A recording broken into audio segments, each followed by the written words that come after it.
ಮೊಹಮ್ಮದ್ ಶರೀಫ್. ನಾನು ಸರ್ಕಾರಿ ಕಿರಿಯ ಪ್ರಾಥಮಿಕ ಶಾಲೆ ಅಮ್ಮಿ ಇದರ STMC ಅಧ್ಯಕ್ಷನಾಗಿದ್ದೇನೆ. ಇವತ್ತು ನಮ್ಮ ಶಾಲೆ ಒಂದು 18 ವರ್ಷ ಆಯಿತು ಇಲ್ಲಿ ಪ್ರಾರಂಭ ಆಗಿ.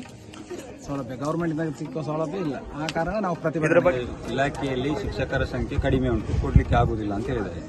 ಅದಕ್ಕೆ ಕಾಯಂ ಶಿಕ್ಷಕರು ನಮಗೆ ಇಲ್ಲಿ ಕೂಡಲೇ ನಮಗೆ ನೇಮಿಸಬೇಕೆಂದು ಸರ್ಕಾರದ ಶಿಕ್ಷಣ ಇಲಾಖೆಯವರಲ್ಲಿ ಒತ್ತಾಯ ಮಾಡುತ್ತೇನೆ. ಇದು ಈ ಪರಿಸ್ಥಿತಿಗಳು ಬರಬಾರದು ಅಂತ ಅಂದ್ಕೊಂಡು ಆರೋಗ್ಯ ಸರಿ ಇಲ್ಲದಿದ್ರು ಕೂಡ ನಾವು ಬಂದದ್ದು. ಟ್ರಸ್ಟ್ ನ್ಯೂಸ್ಗೆ ಸ್ವಾಗತ.